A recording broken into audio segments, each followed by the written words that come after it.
শুধু মাটি বা পলি দূষণই নয়, দেশের নদ-নদী এবং খালের মৃত্যু ডেকে আনছে নিষিদ্ধ পলিথিন ও প্লাস্টিক। অপচনশীল বজ্রে ভরাট হয়ে যাচ্ছে নদী, খাল ও বিলের তলদেশ।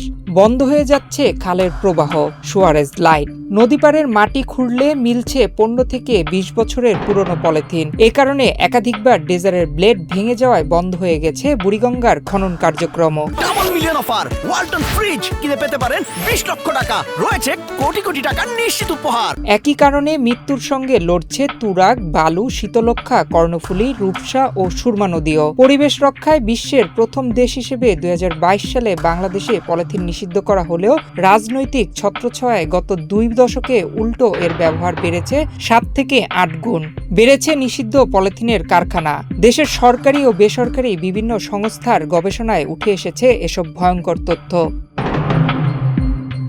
গত বছর একটি বেসরকারি সংস্থা ঢাকার চারপাশের নদী তীরের মাটি খুঁড়ে প্রতি টন মাটিতে আধা কেজি থেকে 1.5 কেজি পর্যন্ত প্লাস্টিক পেয়েছেন। এর মধ্যে 15 থেকে 20 বছরের পুরনো প্লাস্টিকও ছিল। কর্ণফুলী নদীতে 2018 সালে ড্রেজিংয়ের সময় 48 লাখ ঘনমিটার মাটি উত্তোলন করা হয়। এর মধ্যে 22 লাখ ঘনমিটার ছিল পলিথিনযুক্ত বালু মাটি।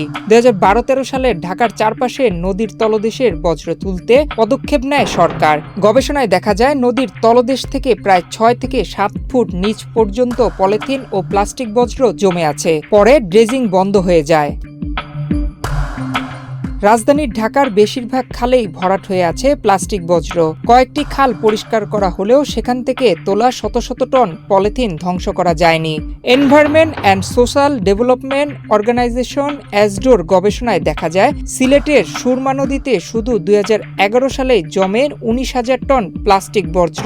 এছাড়া এই প্লাস্টিক বর্জ্যের বড় অংশের শেষ গন্তব্য হচ্ছে বঙ্গোপসাগর, যা সাগরের জীববৈচিত্র্যের জন্য হুমকি। জাতিসংঘের পরিবেশ বিষয়ক কর্মসূচির প্রতিবেদন অনুযায়ী বাংলাদেশের পদ্মা, যমুনা ও মেঘনা নদী দিয়ে প্রতিদিন 73,000 টন প্লাস্টিক বজ্র সাগরে মিশছে। 2011 সালে জাহাঙ্গীরনগর বিশ্ববিদ্যালয়ের পরিবেশ বিজ্ঞান বিভাগের এক গবেষণায় প্রতি কেজি লবণে গড়ে প্রায় 12,676টি মাইক্রোপ্লাস্টিক পাওয়া যায়। বর্তমান অন্তর্বর্তী সরকার পলিথিন শপিং ব্যাগের বিরুদ্ধে যুদ্ধ ঘোষণা করে। গত নভেম্বর থেকে শুরু হয় বাজারে ও কারখানায় অভিযান।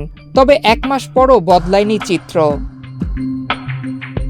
যুক্তরাষ্ট্রের ন্যাশনাল ওশেনিক অ্যান্ড অ্যাটমসফিয়ারিক অ্যাডমিনিস্ট্রেশনের গবেষণা বলছে, মুদি দোকানের পণ্য বিক্রিতে ব্যবহৃত প্লাস্টিক ব্যাগ মাটিতে মিশতে সময় লাগে প্রায় 20 বছর। চা, কফি, জুস তথা কোমল পানীয়ের প্লাস্টিক কাপের ক্ষেত্রে সময় লাগে 50 বছর। প্লাস্টিকের বোতল প্রকৃতিতে অবিকৃত থাকে প্রায় 450 বছর। নয়ন বিশ্বাস, বাংলাদেশ প্রতিদিন।